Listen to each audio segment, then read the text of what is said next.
Comment se remettre d'une rupture rapidement? Bonjour à toutes et à tous et bienvenue, je suis Esther Valentin, je suis coach et formatrice en développement personnel et vie relationnelle et aujourd'hui on va parler de rupture amoureuse, d'une question que je pense qu'on a peut-être tous traversé dans notre vie, c'est comment on fait pour s'en remettre. Et évidemment il va y avoir l'impatience de s'en remettre parce que c'est pas agréable ce qu'on vit après une rupture généralement, donc on va rechercher à le faire le plus rapidement possible. Alors oui, se remettre d'une rupture amoureuse, c'est jamais facile et il n'existe pas de baguette magique pour accélérer le processus. Je suis désolée, chaque personne vit le deuil d'une relation différemment et le temps nécessaire pour se remettre sur pied, en fait, il varie d'un individu à l'autre, mais surtout de ce qu'il fera de son temps après la rupture.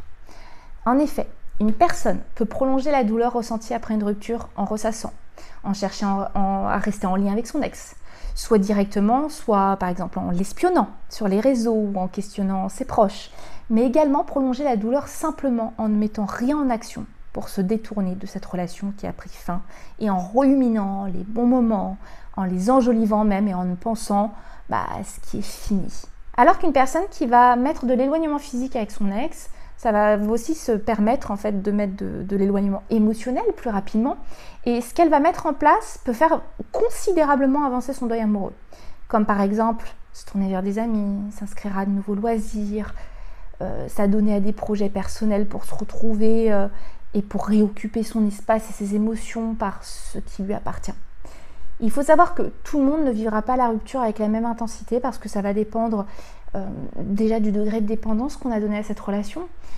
Si une personne a continué à cultiver son individualité, son autonomie, son épanouissement personnel dans la relation, elle va avoir plus de facilité qu'une personne qui a fait reposer beaucoup de ses responsabilités sur la relation amoureuse. D'ailleurs, au passage, si vous voulez aller un petit peu plus loin, si c'est quelque chose que vous traversez actuellement, je vais vous mettre le petit e-book gratuit à télécharger sur la rupture amoureuse que j'ai construit en barre de description. Vous avez juste à cliquer dessus, à inscrire votre mail pour le recevoir et le télécharger.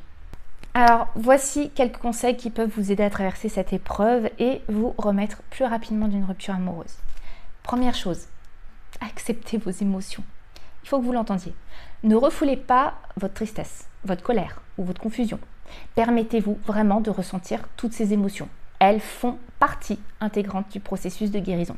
Donc faites la différence entre leur permettre d'exister et les faire vivre, de les nourrir, en les alimentant de pensées, de rumination, de ressassement. Attention à ne pas décharger ces émotions sur l'ex. Vos émotions, elles sont à vous, donc ne cherchez pas à les évacuer sur l'autre. Deuxième chose, oui, vous devez l'entendre souvent, mais je vais vous donner des détails, prenez soin de vous. Accordez-vous du temps pour vous reposer, pour vous détendre et pour pratiquer des activités qui vous font du bien. Ça peut être du sport, ça peut être de la méditation, ça peut être de la lecture ou tout simplement de passer du temps avec des amis, de la famille. Observez vos différents domaines de vie hors de la vie amoureuse et voyez ce que vous pouvez y trouver et même y développer. Ces piliers, ils sont là pour votre épanouissement personnel. La vie amoureuse, ce n'est qu'un pilier parmi tous ceux qui vous composent, donc allez les explorer. Troisième point, coupez les ponts. Temporairement. Évitez autant que possible les contacts avec votre ex-partenaire.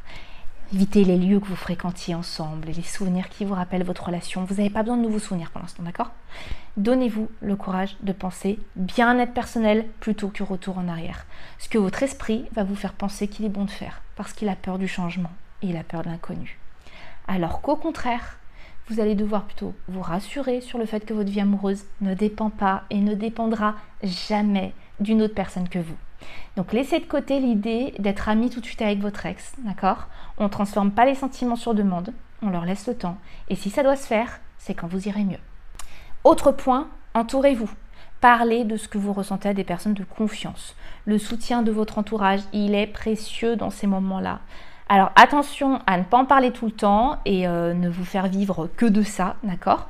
Mais trouvez votre juste milieu entre le fait de pouvoir être soutenu et de recevoir de l'affection de vos proches et de ne vivre toutes vos relations, de ne pas vivre toutes vos relations qu'à travers les discussions sur votre relation qui a pris fin et votre ex, d'accord? Autre point, pour se remettre rapidement d'une rupture, fixez-vous des objectifs. Avoir des projets et des objectifs, ça vous aidera vraiment à vous projeter dans l'avenir, là où généralement on n'arrive plus à se projeter, d'accord? Et à reprendre confiance en soi. Donc ça va se faire au fur et à mesure, j'insiste, de se projeter plus loin. Commencez par des objectifs à la journée. Puis on se développe sur une semaine. Puis plus loin encore quand vous vous sentirez de le faire. Mais fixez-vous-en. Autre point, soyez patient avec vous-même. La guérison, ça prend du temps, ne vous mettez pas la pression et célébrez vraiment chaque petite victoire. Le vouloir rapidement, c'est une envie de fuir la douleur au plus vite, alors faites-vous confiance que vous êtes en train de le faire le mieux possible. Alors, il n'y a pas de raison dans ce contexte que votre évolution vers votre bien-être total n'arrive pas très prochainement. Il est important de noter que dans certains cas, il peut être aussi utile de consulter un professionnel, je préfère le dire, un professionnel de la santé mentale. Ça peut toujours aider profondément à se remettre d'une rupture et même à en tirer des bénéfices pour tout votre futur, là où tout seul, on ne pourrait peut-être pas en tirer autant. Un thérapeute peut vraiment vous aider à mieux comprendre vos émotions, à développer des stratégies d'adaptation et à reprendre le contrôle dans votre vie, donc ça peut vraiment être un plus, vraiment. Donc restez à votre écoute. Mais surtout, allez-y.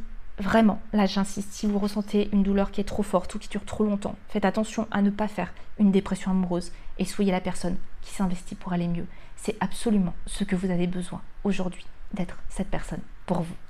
J'espère vraiment que ces conseils vous aideront à traverser cette période au mieux. Vous comprenez que le temps sera un compagnon, mais ce n'est pas lui qui fait tout, c'est ce que vous allez faire de ce temps, c'est qui vous allez être pour vous, en ne visant pas trop, en mettant de l'indulgence aussi, mais en ne vous laissant pas tomber, que vous allez pouvoir juste très bien vous en remettre et le plus rapidement possible. Et c'est là tout ce que je vous souhaite. Donc comme je vous le disais, j'espère que cette vidéo vous a plu. N'hésitez pas à liker, à mettre un petit commentaire, à partager. Ça fait toujours très plaisir. Et vous savez très bien de mon côté, je ne vous lâche pas parce que je vous retrouve très très vite pour une prochaine vidéo. À très vite. Bye bye.